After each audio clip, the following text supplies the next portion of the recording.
Halo semuanya, ketemu lagi dengan saya Febro Mustika. Oke, setelah kemarin kita udah membahas serba-serbi musik part 1 dan part 2. Sekarang kita akan lanjutin part yang ketiga. Oke, seperti biasa saya tegaskan, ini adalah konsep yang agak unik ya, karena di sini saya memakai pendapat pribadi saya untuk menjelaskan apa yang saya jelaskan, dan juga beberapa dari pendapat netizen dan juga beberapa artikel yang di-compare aja. Jadi sekali lagi saya tegaskan, apa yang saya bicarakan nanti itu adalah opini pribadi sebagian besar, dan saya hanya ingin mendengar bagaimana argumen kalian. Boleh kalian setuju dan boleh juga tidak. Saya mengajak kalian semuanya untuk berdiskusi dan adu argumen secara positif di kolom komentar. Oke, serba-serbi musik yang ketiga. Yuk kita gaskan. AC/DC adalah band rock yang mengedepankan riff dan ritme gitar, repetisi power chord dengan hantaman kick dan snare, dibakar dengan teriakan melengking vokalis.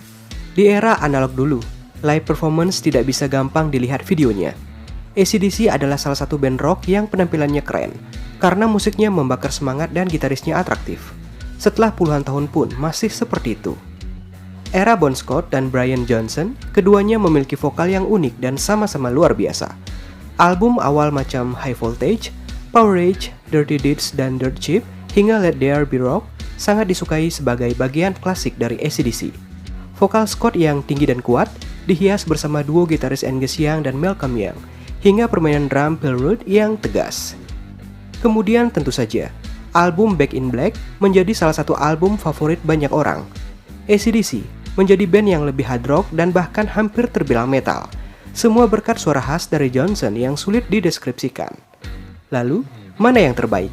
AC/DC era Bon Scott atau Brian Johnson? Yuk langsung saja kita serba-serbikan. Pertama-tama ini adalah pendapat pribadi dulu.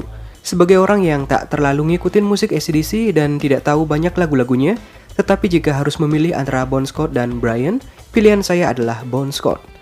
Mungkin pilihan saya agak subjektif ya. Bagi saya, Bon Scott adalah gambaran sosok rock and roll sejati. Gayanya yang flamboyan, nakal, cuek, dan tengil sangat cocok dengan musik AC/DC. Karakter vokal Bon Scott juga tidak seberat Brian yang menurut saya penuh distorsi. Jarang sekali, bahkan hampir tidak pernah kita mendengar suara clean dari Brian. Semua lagu sepertinya full pakai urat ya. Tetapi bukan berarti vokal Brian jelek. Aksi panggung Bon Scott juga lebih menarik untuk dilihat daripada Brian yang mungkin cenderung monoton. Beda vokal dari mendiang Bon Scott periode 1946 sampai 1980, maka pasti ada kebalikannya, dan lebih suka karakter vokal Brian Johnson yang sepertinya agak menggeram saat bernyanyi, serta dapat dikatakan menjadi ciri khas lagu-lagunya AC/DC. Namun kebalikannya, kita tidak mengatakan mendiang Bon Scott tidak bagus suaranya, malah bisa dikatakan cocok buat musik AC/DC, dan walau hanya 6 tahun menjadi vokalis, tetapi namanya legendaris. Hanya saja di generasi berikutnya, mungkin lebih suka dengan band asal Australia ini di periode Brian Johnson sebagai penyanyi utama. Dan tidak dapat dipungkiri, kalau banyak orang yang melewati banyak fase dalam kehidupannya bersama lagu-lagu populer AC/DC yang dinyanyikan oleh Brian Johnson. Sebut saja beberapa lagu terkenalnya seperti You Shook Me All Night Long, Back in Black, Show to Thrill, Dirty Deeds dan Dirt Cheap, Hell Bells, dan lain sebagainya.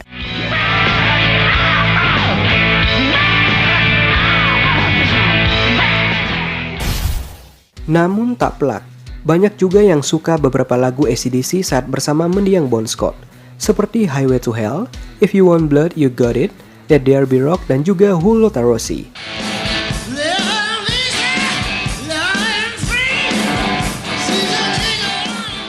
Suara Bon Scott yang memang tipikal suara penyanyi rock generasi tahun 1970-an cocok dengan sound dari AC/DC di periode itu, dan sesuai dengan style dirinya sebagai vokalis.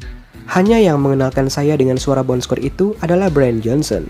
Karena tanpa suara khas Brian Johnson di AC/DC, maka ada kemungkinan saya tidak mengeksplorasi lagu-lagu lawas band ini.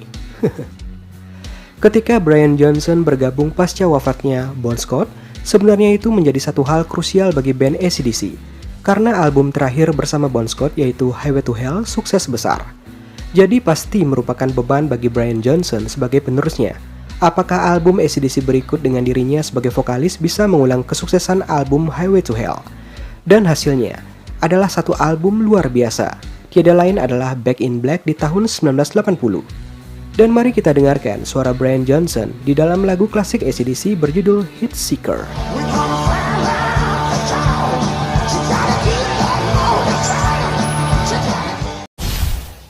Karakter suara Scott cenderung santai walaupun bernada tinggi sekali. Sedangkan Johnson mungkin cenderung terlalu tinggi dan seperti ada kesan dipaksa.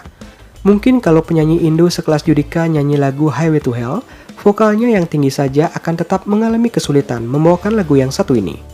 Tapi sewaktu Scott yang membawakan, malah terdengar seperti tidak ada sulit-sulitnya. Gaya Scott juga cenderung tipikal bad boy yang sangat identik dengan kehidupan bebas pada masanya. Tidak heran, kehidupan bebasnya juga menjadi malaikat pencabut nyawanya sendiri. Tapi bukan berarti kita tidak suka dengan Johnson, karena memang terlepas dari pandangan serba-serbi musik ini soal karakter suaranya yang terdengar seperti itu, tidak bisa dipungkiri bahwa karakter suara Johnson juga mampu menjadi citra ikonik bagi AC/DC. Berkat karakter suaranya, banyak orang jadi paham bahwa AC/DC tidak selalu ikonik berkat seragam sekolah yang menjadi kostum Angus Young atau Duckworth versi Young, tapi juga karena karakter suara Johnson yang unik sedemikian rupanya. Jadi kalau menurut saya, Scott lebih mantap karena pembawaan lagunya terbilang santai dan gayanya yang sedikit gila. Sedangkan Johnson lebih ke arah karakter suara yang berbeda sekali, namun mampu membawakan lagu-lagu era Scott tanpa terbebani citranya Scott. Scott sukses membawa AC/DC ke arah yang benar dan besar. Johnson sukses mempertahankan warisan yang telah diberikan oleh Scott. Asal jangan Axl Rose lagi yang jadi vokalis AC/DC. Gimana pendapat kalian?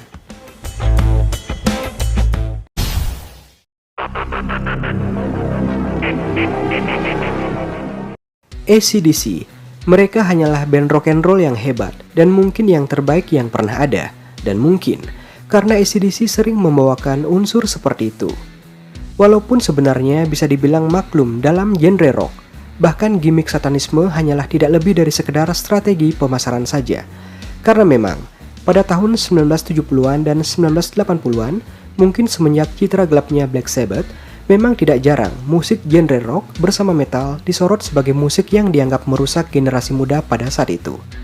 Apalagi karena AC/DC ini kan ada album beserta lagunya yang berjudul Highway to Hell, yang kemudian cukup laris penjualannya pada tahun 1979. Kalau di tahun 2000-an mungkin judul-judul seperti itu orang sudah banyak yang biasa, apalagi di negara-negara macam Amerika Serikat atau Inggris. Tapi pada saat itu jelas cukup kontroversial, karena selain judulnya juga sampul album yang menampilkan Angus Young yang diberikan tanduk hingga buntut iblis. Kemudian kebetulan juga pada tahun 1980, Bon Scott, sang vokalis original meninggal akibat konsumsi minuman beralkohol yang berlebihan. Kepergiannya cukup memberikan kejutan kepada publik. Kemudian, akhirnya banyak yang menyangkut pautkan ke isu-isu bahwa AC/DC adalah band satanis, atau Scott menjual jiwanya kepada iblis demi kesuksesan. Tapi apakah berhenti sampai di situ? Dalam album lain macam Let There Be Rock dan Back in Black saja ada lagu macam Hell's Bells dan Hell Ain't a Place Bad to Be. Judul-judulnya terbilang serius sekali pada masanya. Belum lagi video musik lagu Let There Be Rock yang menampilkan Scott sebagai seorang pastor dan Young sebagai seorang putra altar. Banyak yang mengira itu merupakan sebuah penghinaan karena mengasosiasikan rock dengan agama tertentu. Tapi kalau sekarang, agaknya citra seperti itu tak lebih dari sekedar upaya meraih perhatian lebih banyak dari media saja.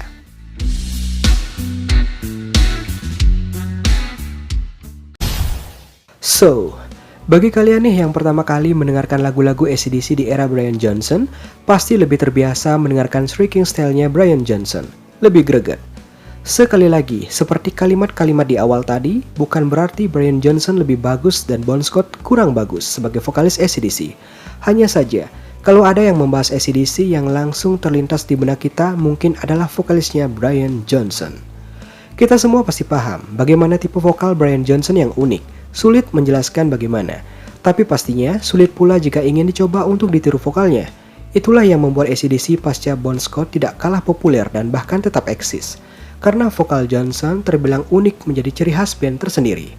Namun sayangnya, pada tahun 2016 lalu, sewaktu Rock or Bust Tour, Johnson harus pensiun dikarenakan masalah pendengarannya yang cukup serius bagi dirinya. Jadi Axl Rose yang juga waktu itu aktif manggung reuni bersama Guns N' Roses menerima tawaran untuk menyelesaikan tur AC/DC dikarenakan vokalnya mirip dan mampu mendekati vokal Johnson. Jadi bagaimana menurut pendapat kalian guys? Lebih senang AC/DC era Scott atau Johnson? Bisa komen ya pendapat kamu di kolom komentar. Sekali lagi saya tekankan, edisi khusus serba-serbi musik dunia ini adalah sebagian besar opini pribadi sebagai seorang awam tentang musik. Pendapat acak dari netizen di berbagai forum dan artikel yang dikompar secara acak. Dan tidak sepenuhnya benar, karena apa yang saya sampaikan bisa diperdebatkan kembali. Saya mengajak kalian untuk men-share pendapat kalian, kita berdebat adu argumen yang positif. Tentunya bisa kalian setuju ataupun tidak. Mudah-mudahan tak ada yang salah paham lagi tentang konsep edisi serba-serbi musik dunia ini. Oke, saya tunggu argumen kalian di kolom komentar. Dan sekali lagi mohon maaf suara saya agak serak, parau dan ya karena kondisi kurang goks ini ya. Tapi thank you. Sekian dan salam rock and roll.